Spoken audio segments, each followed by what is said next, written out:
Hello and welcome to another exciting episode of Broad Daylight with me, Priscilla Moore. I know it's been a long time you saw me on your screens, but I'm back with more fire. Today, we are going to talk about the cost of living here in Ghana and the reality on the ground. Mr. President, I wish to bring to your notice that the current cost of living here in Ghana is terrible. And I must say that the Operation See Something, Say Something policy is going to be something very difficult to materialize because people are willing to do anything for survival because they are hungry. Mr. President, I believe that I am at liberty to say the truth and nothing but the truth because that is the principle of journalism. And you said that you are going to protect the public press.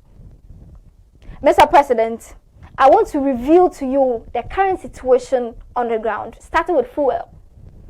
Mr. President, January 2021, fuel was costing 4 Ghana cedis 69 pesos.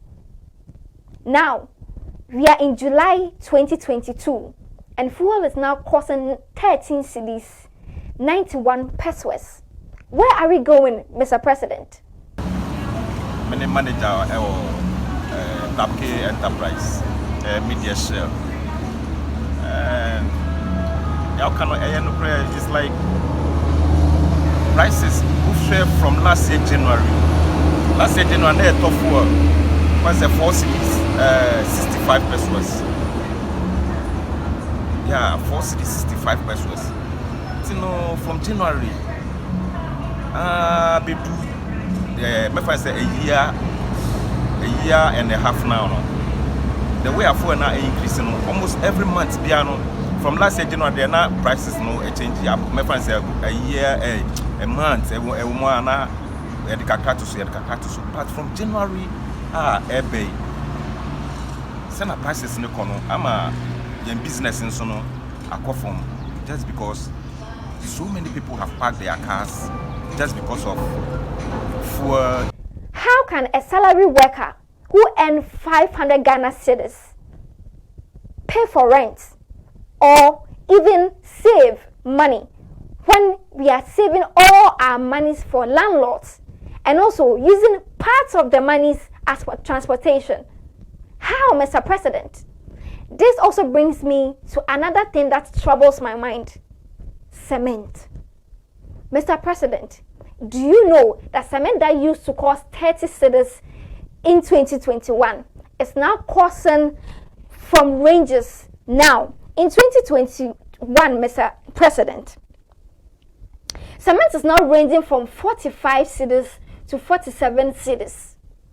This is from January 2021 alone. Now, it's now costing 49 Ghana cedis to 51 Ghana cedis early January 2022.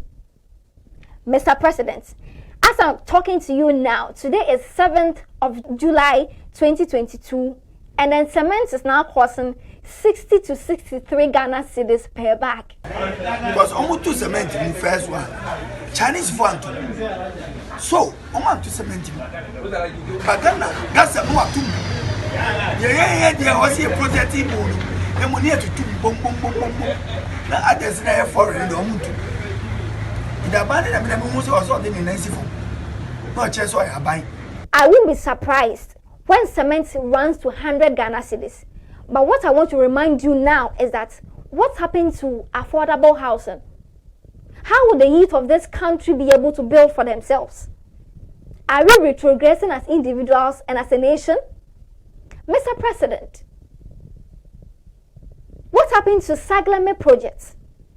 It has been left to rot in the mud, while teachers and other personnel struggle to get a place of accommodation to lay their heads when they are posted to various communities. I also want to bring to your knowledge that teachers and nurses are calling for better conditions of service, and they are calling for 20% cost of living allowance. Let's take a look at this. The teachers, the very people who are supposed to inculcate knowledge into our future leaders and our generational thinkers, are not receiving the best of condition of service. Now, students who are going to write their BEC have been left to their own fate because teachers are withdrawing their services. Mr. President, are we calling for higher mortality rates in Ghana when health service or health personnel decide to withdraw their services? They are also now calling for better condition of service with a raise of 20% cost of living allowance.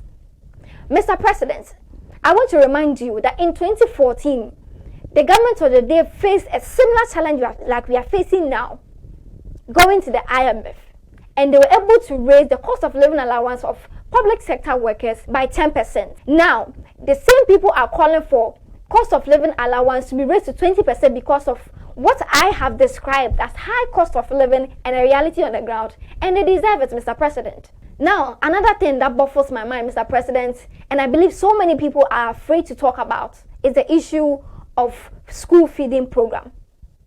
It will shock you to know, Mr. President, that as a journalist, I've been to several places and they refuse to give me information because they told me that they've not been authorized to speak. Meanwhile, they are facing challenges. This is how the economy has been turned to. People are not willing to speak the truth anymore. But Mr. President, you know that learning goes with eating. And as a young child, if you are learning and you are not eating, there is nothing that will stick into your brains because the brain consumes a lot when it comes to food. So let's put ourselves in the shoes of the young people who are supposed to eat healthy. But because we have refused or we've not paid the allowances of caterers who are cooking for them, they will not be able to get the food they want to eat or they have to eat as students. Mr. President, where are we going as a nation? Why are we in so much debt? Now, Mr. President, I also want to remind you again that you said we are in a year of roads. As you are watching on your screens right now, the very people that we sent to Agent Kotoku, the onion sellers, this is how we left their fate. Look at the road we left them, Mr. President. Roads that are newly constructed take few months with full of potholes. Why are we going as a nation, Mr. President? With all these challenges on the ground, and we are saying we shouldn't talk as people, as Ghanaians. Ghanaians are worried. Now, Mr. President, you assured us that e-levy, upon all the things I have raised, is the messiah that is going to save Ghana from moving to IMF.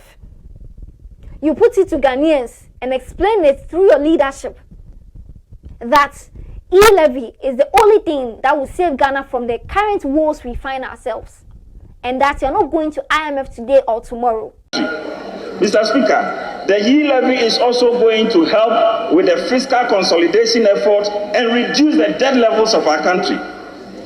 And that also means that we are going to see an improved economic ratings and not returning to the International Monetary Fund, which is the only solution our friends on the other side have always preferred. Why don't you go to the IMF? Go to the IMF. We have shown that we have alternatives to building the economy of this country without resorting to conditionalities that will be imposed on this country. We will not go to the IMF today, we will not go to IMF tomorrow, and we are not going as long as the NPP remains in power. Your current government made it aware to Ghanaians that we are capable and have all the resources it takes to manage our own affairs as a nation. But I can tell you, as my colleague, Deputy Minister said, we are not going to the IMF. Whatever we do, we are not. The consequences are there. We are a proud nation. We have the resources. We have the capacity. Don't let anybody tell you. How can Ghanaians trust a leadership who says this and tomorrow says that? Now the same government comes and tell us that we are now resorting to IMF after implementing e-levy that was heavily opposed by the citizens.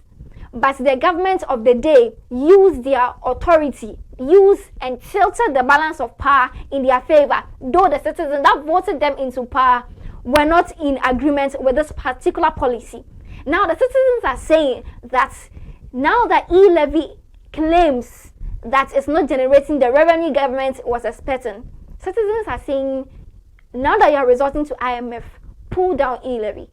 Mr. President, so with all these, are you trying to tell us that our leaders are not visionary? They can't foresee and foretell the future. Where are we going as a nation? Government says this today, say something else tomorrow. How do you expect we, the followers or Ghanaians, to trust you when your words are inconsistent? But Mr. President, why is it so difficult as a nation to have a national plan? Don't you think that all this brouhaha we are going through as a nation, with a national plan, this whole thing will stop?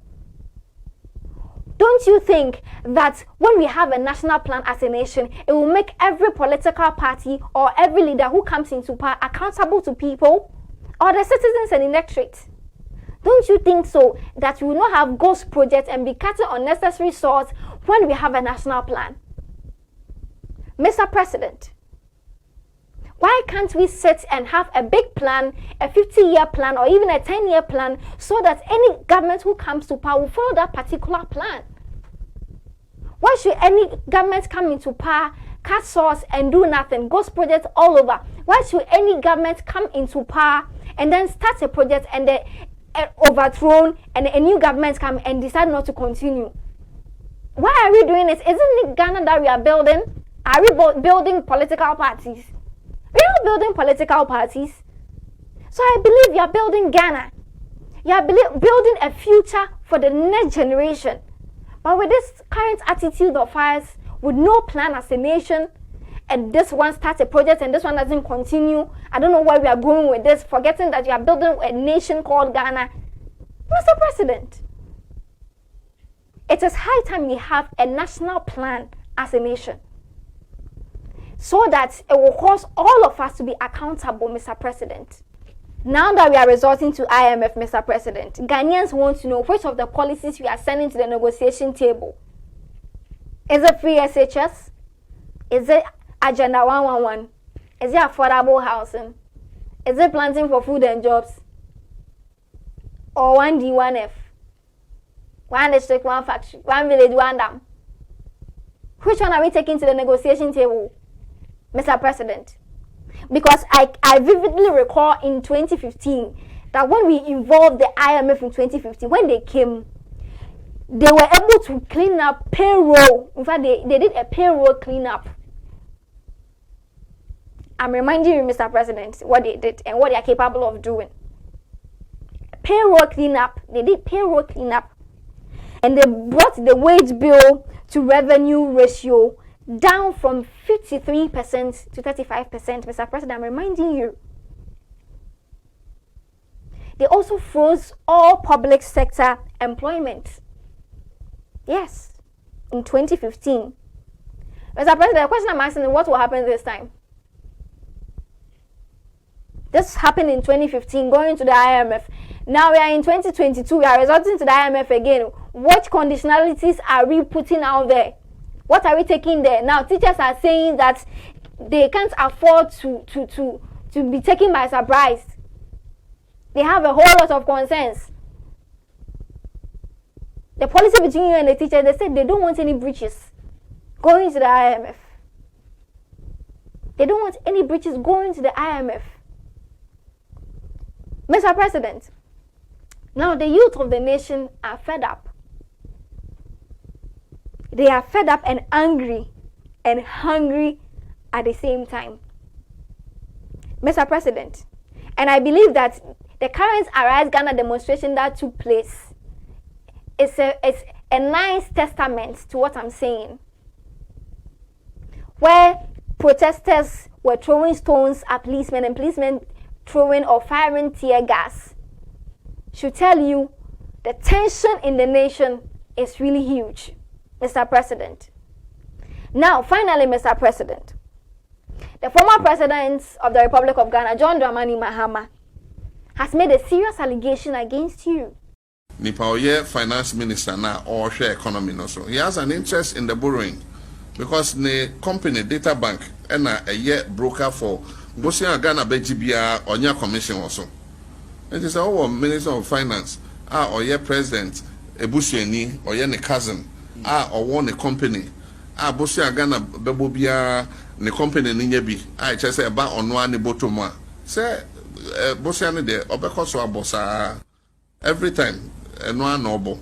hwɛ energy sector levy a yɛde baeɛ na yɛde tua a car yɛde for energy sector ɛkyerɛ sɛ electricity a yɛatɔn ama yɛ a yɛntumi ntua ɛne yɛde energy sector levy act ɛbaeɛ sɛ wate esla yɛde baeɛ na yɛ for 5 years ɛnɛ the last esla bond a ɔmo yɛɛyɛ ɛkɔ bɛyɛ 2030 nti ɛkyerɛ sɛ wo me yɛma ne yɛ nananom ɛbɛkɔ so atua esla no till saa 2030 something because ɔmo mortgage for that period. Why haven't you answered or responded to this serious allegation against you and your government? May God have mercy on Ghana, because we have a long way to go. My name is Priscilla Moore. This is Broad Daylight. Don't forget to log on to our social media handles. It's Facebook CMGA TV, YouTube CMGA TV, Twitter CMGA TV, and Instagram on CMGA TV. Also log on to our website at the www.cmonline.com.gh, your authentic online news portal. Now, this show is proudly sponsored by Endpoint Homeopathy Clinic for all diseases, all chronic diseases. Whether you have stroke, you have infertility, you have diabetes, make sure that you contact Endpoint Homeopathy Clinic. You can find them in Accra, Spaintex. You can find them in Tema. You can find them in Takrade. You can find them in Techiman. You can find them in Kumasi. And also you can reach the doctor himself, Dr. Edu Boatin, on 0244 867 068. 0244 867 068. Until another episode of Broad Daylight, my name remains Priscilla Moore.